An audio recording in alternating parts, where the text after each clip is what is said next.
Welcome to the Senior Safety Advice Podcast, your trusted source for expert guidance on aging safely and independently.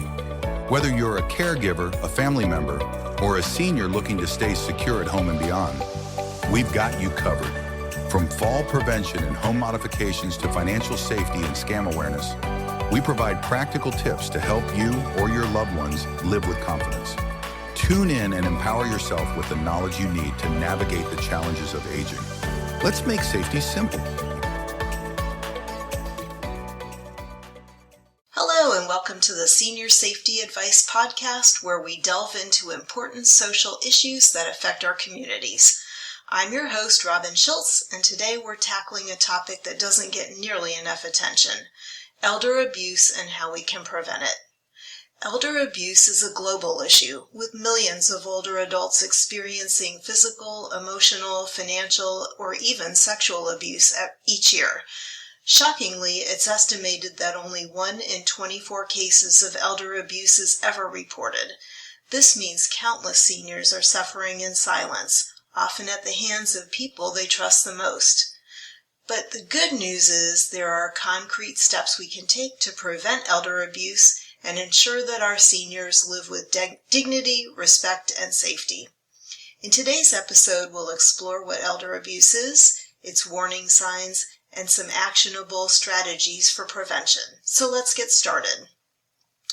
So elder abuse refers to any intentional or negligent act by a caregiver or a trusted individual that causes harm or serious risk of harm to an older adult. It can occur in various settings, such as at home, in nursing facilities, or even within the community, and takes many forms. Physical abuse is one form, and that means inflicting physical pain or injury. Emotional or psychological abuse, such as verbal assaults, threats, and isolation, is another form. Financial exploitation is another form, which is the misuse of an elder's funds or their property. Neglect is another form, and that is failing to provide for basic needs like food, medical care, or hygiene. And sexual abuse is non-consensual sexual contact. The statistics for elder abuse are alarming. About 1 in 6 people at the age of 60 or older experience some form of abuse globally. In the United States alone, about 10% of older adults living at home are victims of abuse each year. These numbers are likely underreported due to fear, shame, or dependency on the abuser. Understanding why elder abuse occurs is crucial for prevention. Several factors contribute to the issue. One is caregiver stress. An overburdened caregiver may lash out due to frustration or lack of support. Number 2 is social isolation. Seniors who are isolated are more vulnerable to exploitation and neglect. Number 3 is dependence. Older adults who rely on others for daily care may be at higher risk. Cognitive impairments is number 4. When you have conditions like dementia or Alzheimer's, it increases vulnerability and goes back to that caregiver stress that sometimes can happen. And number 5 is financial motives. Some abusers exploit elderly people for monetary gain.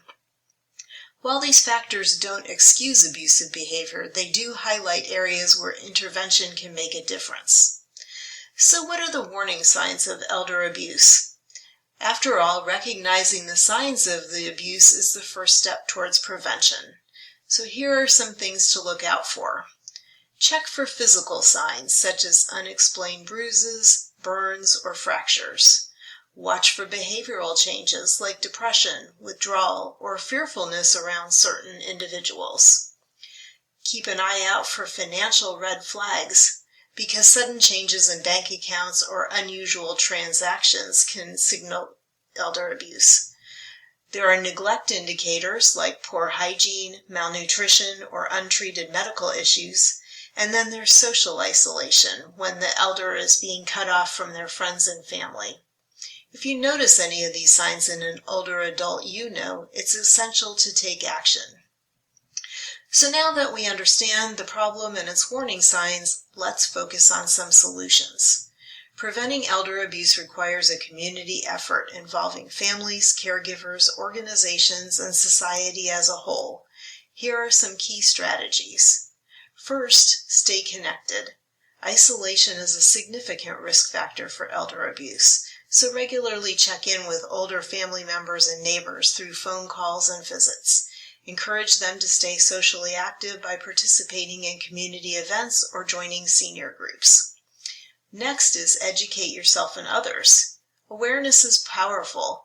Learn about the different types of elder abuse and learn how to recognize them. Then share this knowledge with others, whether it's family members, caregivers, or local organizations, so everyone knows how to spot potential abuse. Number 3 is to support caregivers. Caregiving can be stressful and overwhelming. Offer emotional support to caregivers or help them access resources like respite care services or counseling programs. When caregivers feel supportive, they're less likely to become abusive.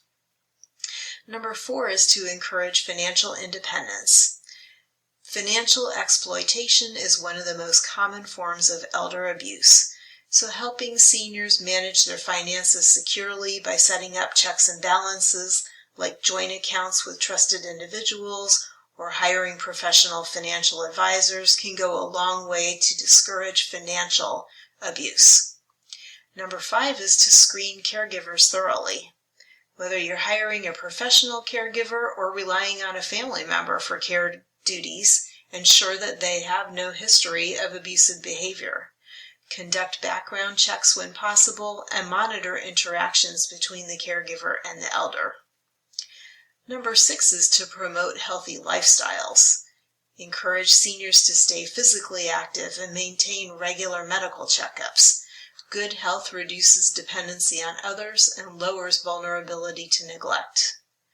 Number 7 is to know where to report abuse.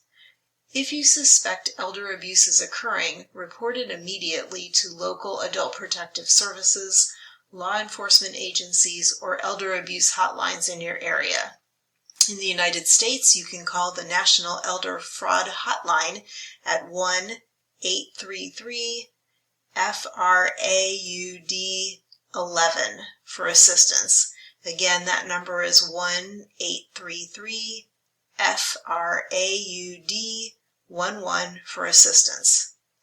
Obviously, if the senior is in immediate danger, you would want to call 911 to reach emergency services. If you're in the UK and you suspect elder abuse, there are several organizations and authorities you can contact depending on the situation. Again, if the person's in immediate danger or at risk of harm, call 999 for emergency services. Local authorities, if you contact the safeguarding team at the local council, each council has social workers trained to handle cases of abuse and neglect. They can assess the situation and take necessary protective actions. And of course, the police, if a crime has been committed, such as physical assault or financial exploitation, in the UK, report it to the police by calling either 101, which is the non-emergency number, or 999, which is the emergency number. Preventing abuse isn't just an individual responsibility, it's a collective one. Communities can play a vital role by hosting awareness events like World Elder Abuse Awareness Day on June 15th, or offering educational workshops for seniors and caregivers on topics like stress management and fraud prevention, and establishing local support networks where seniors can seek help confidentially. Organizations like Meals on Wheels and Senior Medicare Patrol also provide valuable services that reduce isolation and protect against fraud. One of the most effective ways to prevent elder abuse is by empowering older adults themselves. Encourage them to stay informed about their rights. Help them create advanced directives for healthcare decisions. Teach them how to recognize scams and avoid financial exploitation, and foster open communication so they feel comfortable reporting concerns without fear of retaliation. When seniors feel confident and supported, they're less likely to become victims. As our population ages rapidly, projected to reach over 2 billion people over age 60 by the year 2050, the issue of elder abuse will only grow more urgent. But together we can make a difference by staying vigilant, supporting caregivers, educating ourselves about the warning signs, and fostering strong community ties.